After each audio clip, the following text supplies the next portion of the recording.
Hello, friends.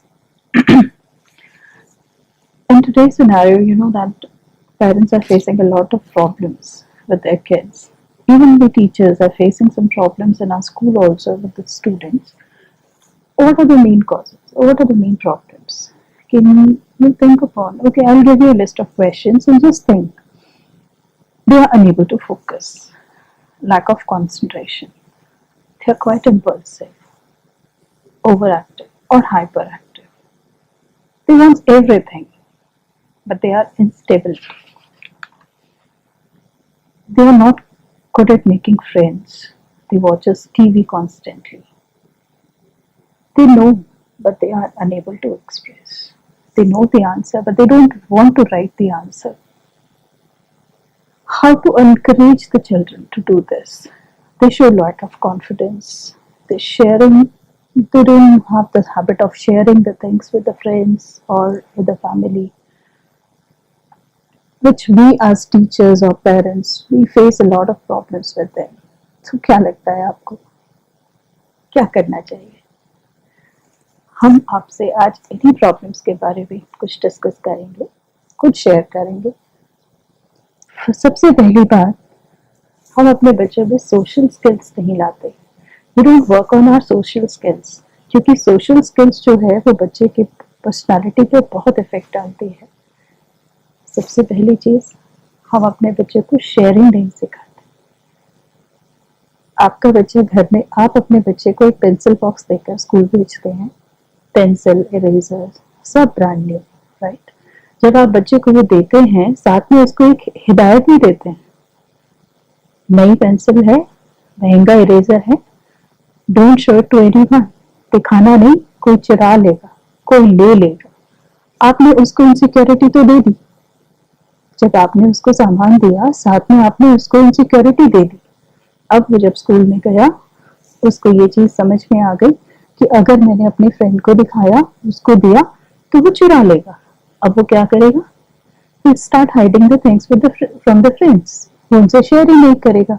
अब आपने being a genuine parent, ठीक है, आपने उसको महंगा सामान सब कुछ आप दे दिया, पर आपने उसको एक गलत चीज सिखा दी,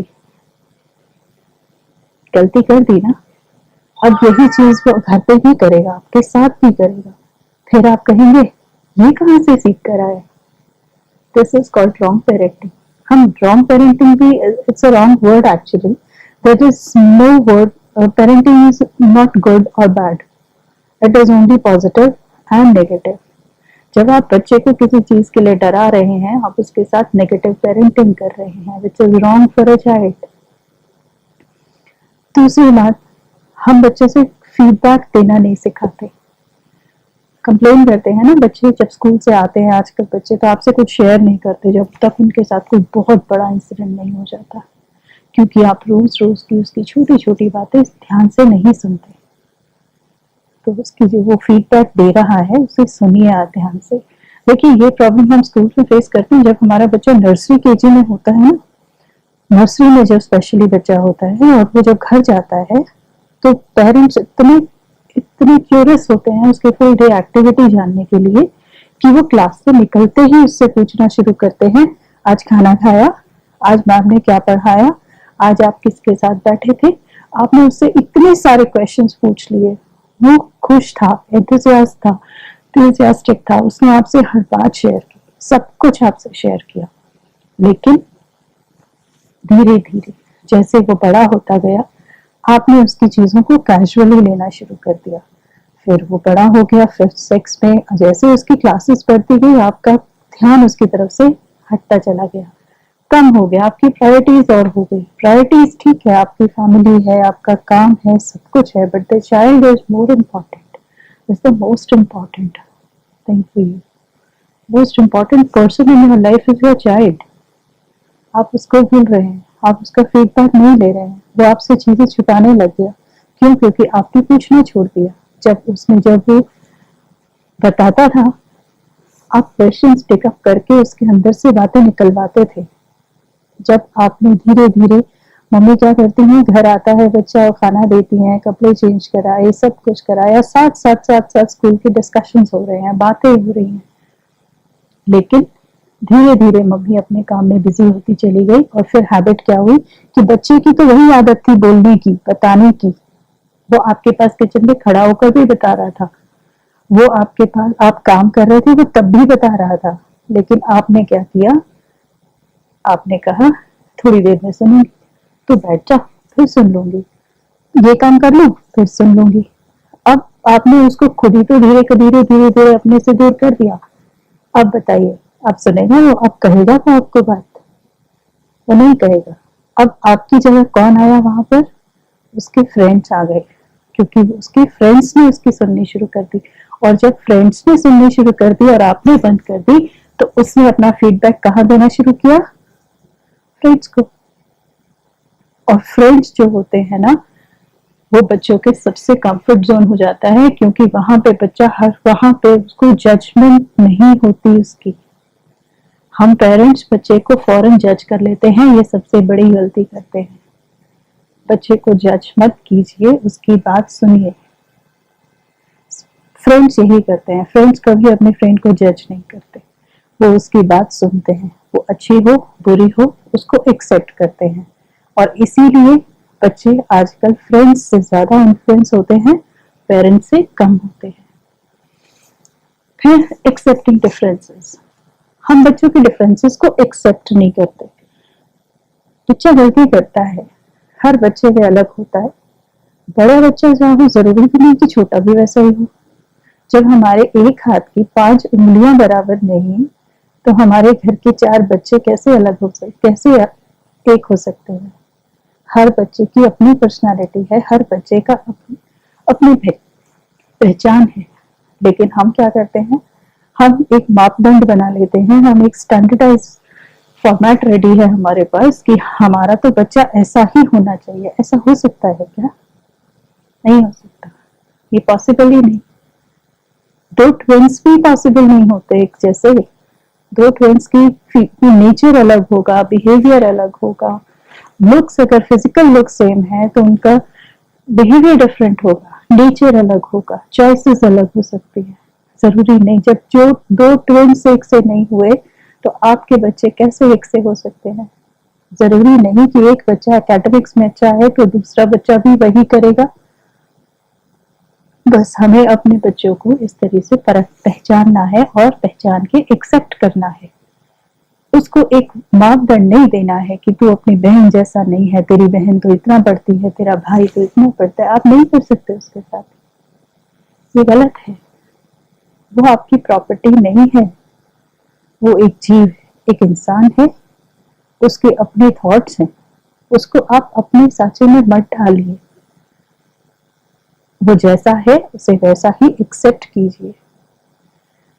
हम बच्चों को रिस्पेक्ट, अपने सामान का तो, जैसे मैं अभी पहले आपको फर्स्ट पॉइंट हम शेयरिंग की बात कर रहे थे, उसमें हम ये बात कर रहे थे कि बच्चे को हमने उसकी अपनी प्रॉपर्टी के बारे में तो बता दिया कि अपने सामान का ध्यान रखना।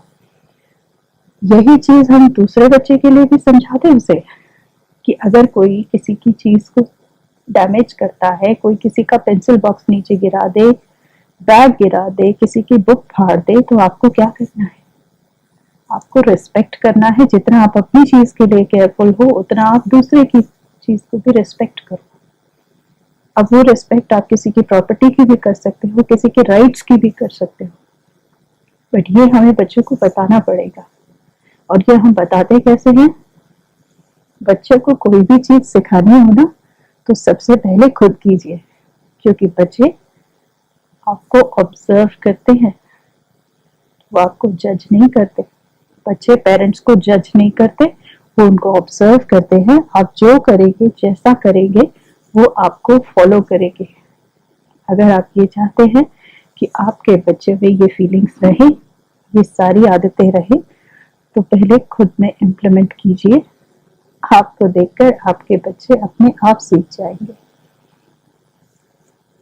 तो बच्चों को एक और चीज सिखाइए, जैसे हम कहते हैं seeing things from others perspectives, दूसरे के चीज नजरिए से चीजों को देखना। हमने घर में कहा टीवी नहीं चलेगा, टीवी नहीं चलेगा। बच्चे ने पापा का डिसीजन उन्हें स्ट्रिक्ट लगा, क्यों नहीं चलेगा? बच्चे जब तक छोटे होते हैं तो वो चीज एक्सेप्ट कर लेते हैं, टीवी नहीं चलेगा, पापा ने मना किया है नहीं चलेगा।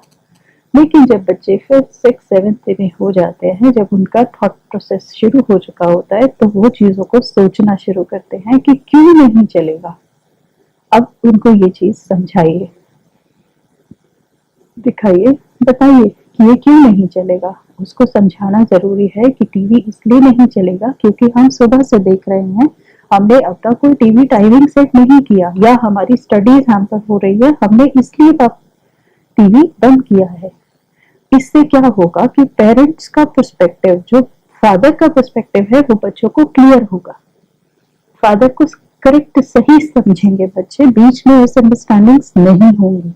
तो ये चीजें बच्चों को सिखाइए कि चीज को हमेशा नेगेटिव ना ले, पॉजिटिव साइड पहले देखें और दूसरों की फीलिंग्स का सम्मान करें। ये फीलिंग्स आपके पेरेंट्स की भी हो सकती हैं, आपके फ्रेंड्स की भी हैं, आपके सिबलिंग्स हैं, आपके रिलेटिव्स हैं, किसी की भी फीलिंग्स हो सकती हैं। तो ये पेरेंट्स अगर पहले अपनी अपनी लाइफ में इम्प्लीमेंट करेंगे तभी हम उनसे एक्सपेक्ट कर सकते हैं, या वो एक्सपेक्ट कर सकते हैं अपने बच्चों से कि उनके बच्चे ऐसा बिहेव करेंगे। Thank you for today, but yes, but sure, in my next two coming videos, I'll be discussing few more points with you people, and I really appreciate for watching. Friends, upcoming videos में हम आपके साथ कुछ और social skills पर discuss करेंगे। और अगर आप कोई टॉपिक देना चाहें, अगर आप कुछ शेयर करना चाहें, तो आप मुझे कमेंट कर सकते हैं। And if you like this video, please like, share and give your valuable comments to it. And don't forget to subscribe our channel, New Directions Counseling Services. Your suggestions and comments are always welcome. Thank you.